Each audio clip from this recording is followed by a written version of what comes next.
Straight black men are the new white people of black people.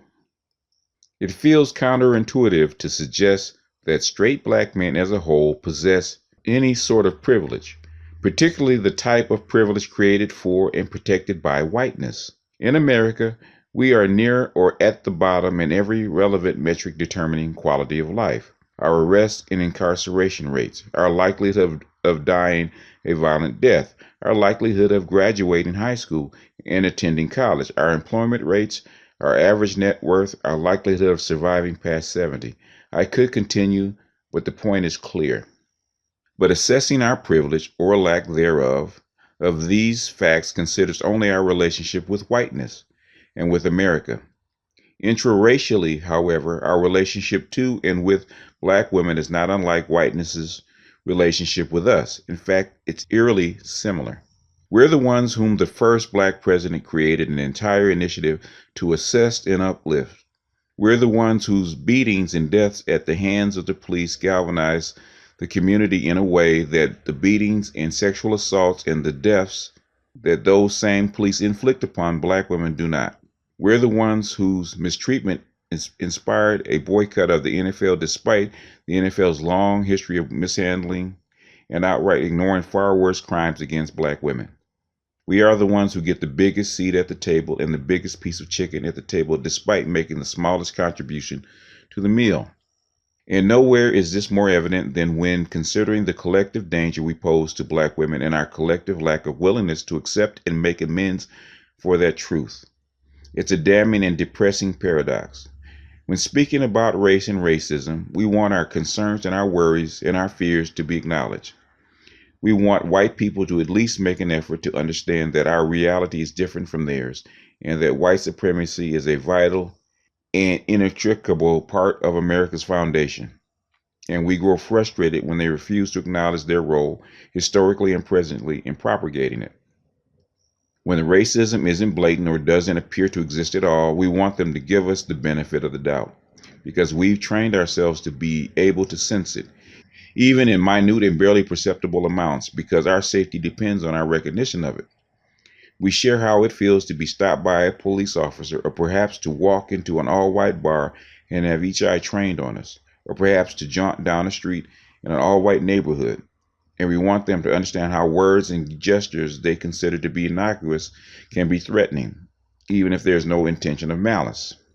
Although we recognize that not all white people are actively racist, we want them to accept that all benefit from racism, and we become annoyed when individual whites take personal exception and center themselves in any conversation about race, claiming to be one of the good ones and wishing for us to stop and acknowledge their goodness. But when black women share that we pose the same existential and literal danger to them that whiteness does to us, and when black women ask us to give them the benefit of the doubt about street harassment and sexual assault and other forms of harassment and violence we might not personally witness, and when black women tell us that allowing our cousins, brothers, and co-workers and niggas to use misogynistic language propagates that culture of danger.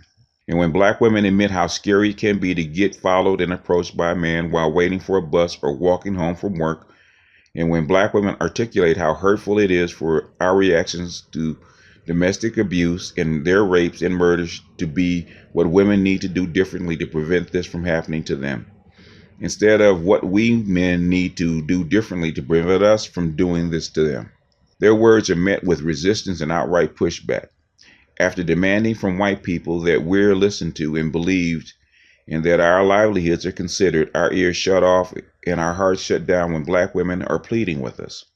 Making things worse is that black women and girls are also black people in America, a fact that we seem to forget whenever possessing a bad memory is convenient. The effects of racism, metaphysical and literal, and the existential dread and dangers felt when existing while black are not exclusive to black men and boys. They face the same racism we do, and the same doubts from whites about whether the racism actually exists that we do. And then they're forced to attempt to convince their brothers and partners and friends and fathers and cousins and lovers of dangers of existing as a black woman, and they're met with the same doubts, the same resistance, the same questions. They are not believed in the predominantly white world or in their predominantly black communities. And we black men remain either uninterested in sincerely addressing and destructing this culture of danger and pervasive doubt, or refuse to admit it even exists. I'm not sure where I first heard straight black men are the white people of black people. I know I read a version of it recently in Sake Bonobo's The 444 Effect. Mela Machinko tweeted, "Cishet black men are the white people of black people," over a year ago, and apparently received so much criticism for it she temporarily locked her account. But in a conversation we had earlier today, she shared that her tweet was actually a revision of a tweet she'd read a month after Mela's tweet. It was revised again by Rodimus Prime. I also know that I've read pieces and been a part of conversations connecting our black men's relationships with black women to the relationships we have with white people, but never quite heard it articulated this way. Either way, that statement, that phrasing, and what they suggest are shocking and succinct. Simple, subtle, and fucking scary. And it's true. That is from Very Smart Brothers. Yep, that was Damon Young of Very Smart Brothers. A black male intersectional feminist. Shows you that the brainwashing is almost complete. That not only does America and our own women deprecate us, they're teaching us to self-deprecate, to hate our own selves, hate ourselves for being heterosexual black men. In fact, during that post, I actually commented that after this, according to him, we should all take estrogen and all signed up for gender reassignment, because there's no sense in being a heterosexual masculine black man anymore, according to him. So not only does the world hate us and our women hate us, now they want us to hate ourselves. But I digress. Bitch, I'm from Chicago. Fuck what you talking about. Nigga, how I help you, nigga? I'm tired of you. Fuck you, bitch. Nigga, I'm tired of fuck you, hoe. Nigga, I'll wait till this motherfucking train coming and step in front of this bitch. Nigga, that's how much I hate you, nigga. I don't give a fuck about you hating me, my nigga. Nigga, let me go. He's mad. Let me go. Cause I'm tired of you hitting me, dude. I'm gonna hit your ass back. Get over here. Get over here with your dumb ass. There's a train conductor. You can stop. Stop before the train comes, dumb ass. I don't care. Fuck you, bitch. I'm my mama. I'm tired of you. You tired of me because you mad because you trying to go cheat on me. Nigga, watch on my mama when this train comes, nigga. I'm finna jump in front of it. Fuck you, bitch. Fuck you. He's gonna jump. Let me go. If I let him go, he's gonna jump, dumbass. Stop before the fucking train comes. Yeah. Let me go. No. Stop. Go on. So you gonna make a pre-lose her mama? I don't care. Nigga. I ain't letting you go. Keep coming, no.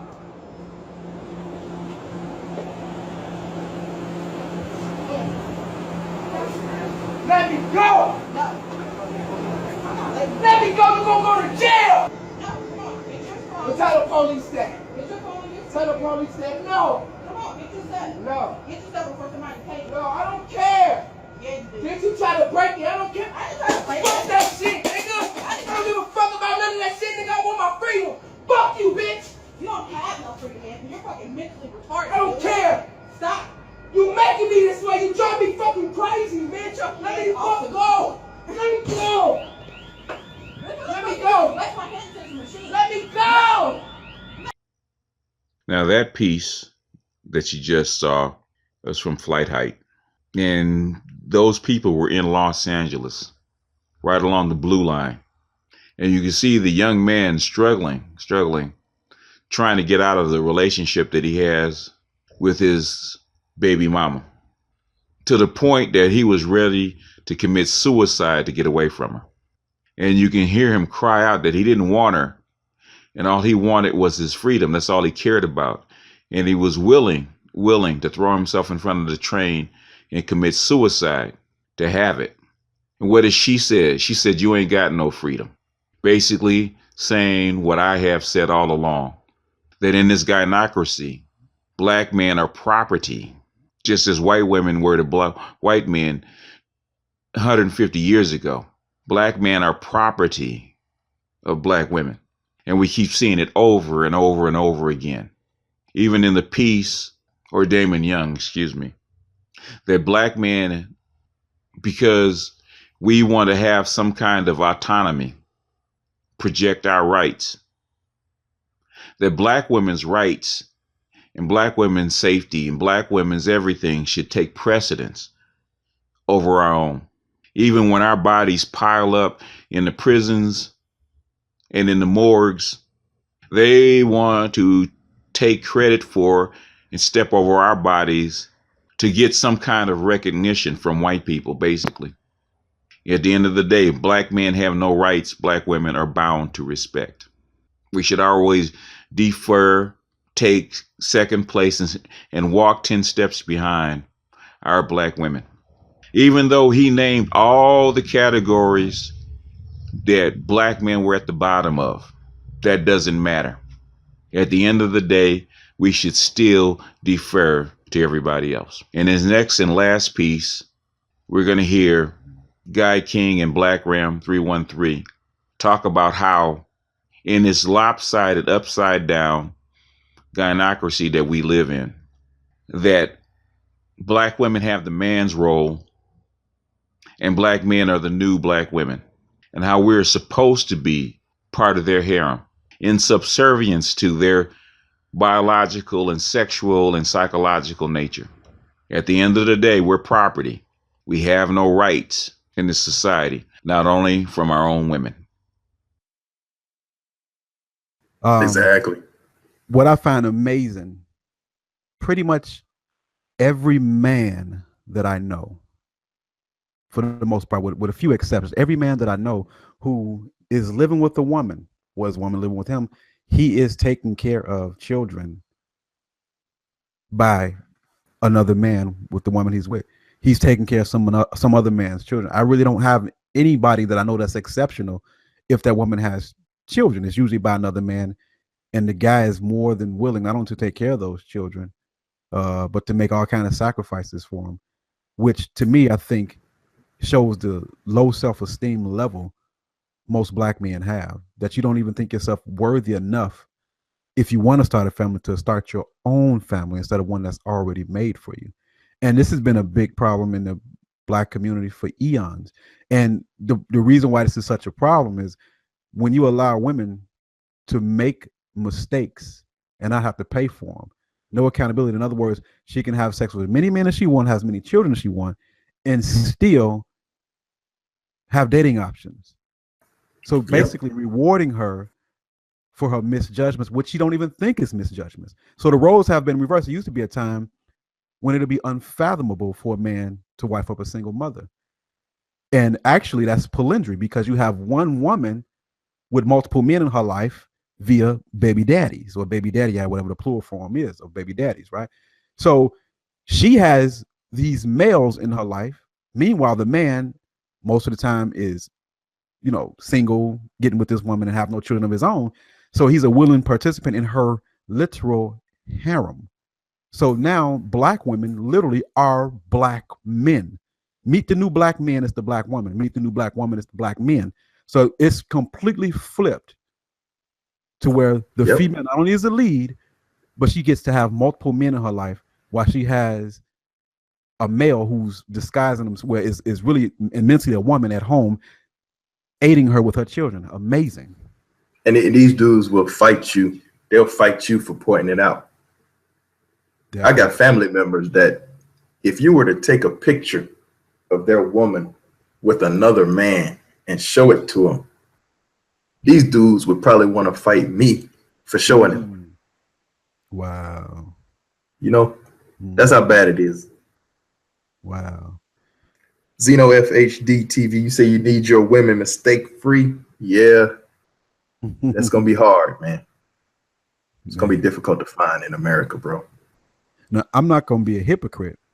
I have sex with plenty of single mothers, but what I don't do is live with them and those type of things. I live right now and have been all my life. I live all alone.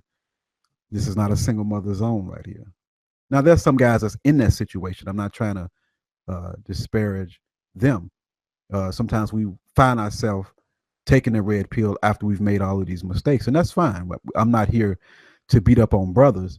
I just wish that black men could start setting at least a certain standard that you're not going to deal with. If you're going to deal with a single mother, I wouldn't say it's a good idea to take care of her children. Let the rearing of her children be her responsibility and responsibility of that guy, and you keep a distance, dating at a distance. You keep a distance from all of that, all of those shenanigans of raising and rearing a child. Hey, put your baby to sleep, or drop your kid off at daycare at the daddy house. Come over. You know, I'm gonna hit that thing. You go about your business. We ain't get no bank accounts together. We shouldn't even really be going on trips together. But you know, I guess that could be an exception. But don't have too many dealings with her. Don't have too much business with her. You know, because basically all she can be after she has had children with another man is a concubine, a sex object, a sex buddy. Unless those children are grown, then maybe you could do something else. But in the interim, while she's raising children, nah. Bad. I'm glad you brought that up. Glad you brought that up, because that's another difference in black women, in my opinion. It seems like women of other races, when they have children, they understand what position they're in, and they're not trying to demand certain things out of men. Whereas a black woman with children, she could have 3 baby daddies. She still demands the top premium Superman. And I think that's insanity. But what's worse is that she gets it sometimes because of the state that Black America's in. She can still get that guy. I've seen it over and over again. I've dealt with women. I had one of my ex-girlfriends. She broke with me about a couple of years ago, and I'm not bragging or boasting. I always keep. I'm not necessarily a MGTOW guy per se, not necessarily even just the label. I always have dealt with women, and I always will deal with women as long as I have my health and my strength. And I always believed, and always have since I started sticking my, ding in a chick. I've always dealt with more than one woman. Always. I had a chick leave me alone, and she told me exactly what she wanted, and she got just that. She wanted a guy that was into the church, a Christian, which I'm not. She got that. She wanted a guy that had a job in his own house. She got that. By the way, she got 2 children, but they're older children. She got exactly everything she wants from this simp. The problem is that she texts me at least once every other month telling me how much she misses me. So while she's laying next to this simp, she's thinking about me. And what a bad deal is that?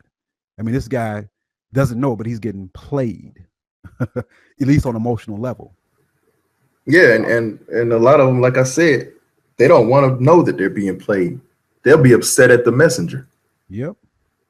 They'll be upset at you for busting their bubble. Never mind her who's doing it. That's true. What'd you say, Aaron Ferris? You say, hell yeah, 3 kids and 1 a 6'5" baller. Exactly. That's something you don't see from other races as extreme. Like, they understand when they've messed up. A little bit better than the Black American woman, man. So we have to conclude and deduce from those things.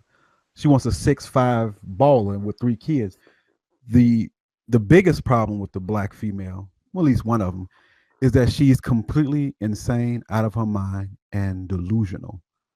And she believes that she deserves a 6'5" baller after she's gained weight from high school weight, maybe at 130. Now she's 190, 210, 3 kids by 2 different guys, 35, 36 years old, and she wants an athlete or entertainer, and really believes that she can get that. And in some cases she can. We can never underestimate the power of a simp. Some cases she can, but I think that's amazing. Women, Black women, live like kings. No, king can be fat, ugly, out of shape. It doesn't matter. He's going to have the most beautiful women around him. This Black female can be fat, ugly, out of shape, with a bunch of kids, bad attitude, and she still can have the best of men to choose from. At least that's what they believe, and some of them do get that. That's amazing. Amazing. Amazing. At some point, we gotta hold these brothers pretty much accountable for it. The simp is the enemy, like somebody said earlier on here on the chat. The simp is the enemy. Mr. A, man, you getting ahead of me, man. Man, I gotta do a video on that, Mr. A. A bitch is never single. That's major right there, Mr. A. Yep. Never single. Yep. Because there's never always got 2 or 3 dudes. Yep. There's never a reason for her to be, because she got all of the options. Women worship at the feet of, men worship at the feet of women. So a man is always making himself available for her. So she has all the power of choice because she is the object of desire. So in a dating game, she will always win. She can never lose, no matter who she is. It don't matter. You've noticed it doesn't matter how a woman looks. She always got a baby and always got a man somewhere. So there is no such thing as a lonely woman or a single woman. And I'm gonna say this because I always hear this in the manosphere, big toe, no matter what it is, I always hear this, and it's a myth. People say that certain segment of women have low self-esteem. That is a crock right there. Women do not have low self-esteem. They don't. There's always a simp somewhere telling even the ugliest, biggest woman she looks good, number one. And number two, having men at her disposal and a whole society telling her how great she is. Where is there room for low self-esteem? It is impossible. Who has low self-esteem are black men, but it's impossible for a black female or any female to have low self-esteem. I might slightly disagree, though I do get your point. Mm-hmm. I think the really, really attractive women that are like the 9s and 10s tend to have lower self-esteem for some reason that I can't figure out why. But experiencing them, talking to them, getting to know them, they seem to not ever know that they're actually a 9. Whereas you'll have a 6 and she thinks that she's a 12. You see what I mean? Mm-hmm.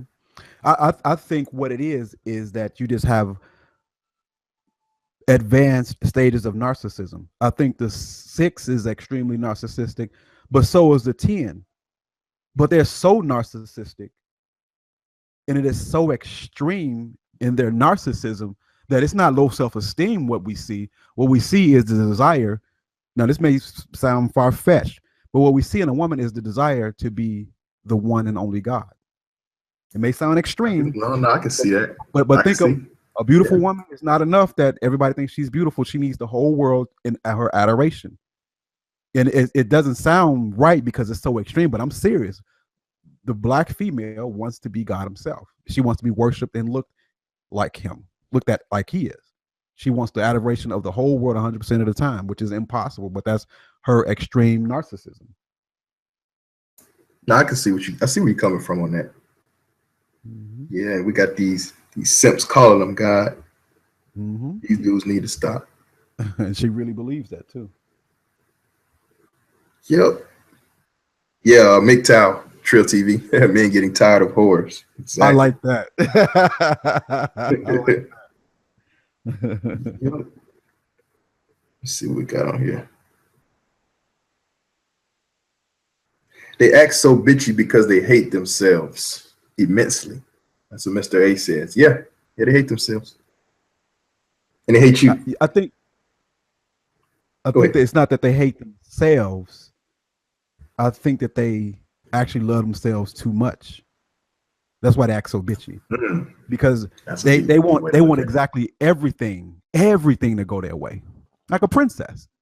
So they just throwing fits. You notice you always see black women just sad and just looking mean and mad. And I believe it's because they want the whole wide world. They want everything the world has to offer, the riches, the fame, the fortune, the celebrity. And they can't attain everything that their wicked and greedy souls desire. So they're simply upset. They're simply mad. It's not bitchy because they feel that they lack in themselves. They're bitchy because they don't think they have enough. Never enough money, never enough car, never enough dick. Yeah, I did a video. Always She's want never more. satisfied, Never satisfied. She and that's always all women. That's all women, not just black women. I do think, however, I do believe that the black women hate themselves just based on their rate of skin bleaching, blue and green contacts, Oh, yeah. weave, blonde weave. I think they do hate themselves to a degree. But at the same time, I know what you're talking about, how they can't be satisfied regardless. Can't be satisfied. Yeah. Yeah. Oh yeah, they hate. I can say they hate their blackness. They don't hate them being women, but they do hate their blackness. Yeah. Okay, not yeah. I see what you're talking about. Right. Mm-hmm. Yeah, they hate their race. And like I said earlier, they're women first. Women first, Christian second, something else third, and then comes blackness. I agree with that 100%. That has also been my observation and experience. And they're the only ones on the planet doing this. Everybody else is race first, but for her, it's being a female first. And then, like you said, secondly, a Christian. And then the female that they are is in the image of the white female. So, and then you want to be a Christian. So basically, they're completely, the black female, she's completely Eurocentric in her thinking. Completely. And there's no working with her. Because of that right there, there's no working with her. Yep. Because black men, the decent brother, I guess you could call it the classic brother, the so-called good black man. Mm-hmm. We're not Eurocentric. So it's never going to work. It's just like with the politics thing, how all of them voted Democrat. Mm-hmm. They wanted that feminist Hillary Clinton in office. Yep. So it's not going to work. We got a lot of guys still holding out, man. A lot of guys, I get comments all the time. A lot of dudes still believe they're going to find that good black woman in the United States. Mm-hmm. And it's just not going to happen. Go ahead. I was, I mentioned on my last video that even if you find a black female with the best intentions, if she wants to be humble and submissive, if she has the best intentions and she's learned from her mistakes, let's say she's an anomaly like that, the best intentions, you're still going to deal with a female that is heavily used and heavily damaged beyond repair. Even if her intentions are good, you still have to deal with all of the emotional and sexual history and the baggage that comes along with her. Still, most definitely. Even if she's a decent woman, she's willing to cook, clean, be humble and submissive. Because I have met women like that. I'm gonna be honest with you. However, the damage is so deep and so severe. If you're looking to have any emotional bonding with a woman, she's completely devoid of it. At best, you can find a woman with good intentions at best, but those good intentions aren't enough because she's so damaged. Not by a man, like they would say. She's a product of her own self-injury, her own wounds based on her own bad decision-making, which she should be totally responsible for. However, she's not going to see it that way. Even at the best intentions, she's going to still want to blame a man for all her ills. Yep. Completely. Yeah. Irresponsible. Where you at? Kobe, you asked, what does that mean, GK? What are you talking about?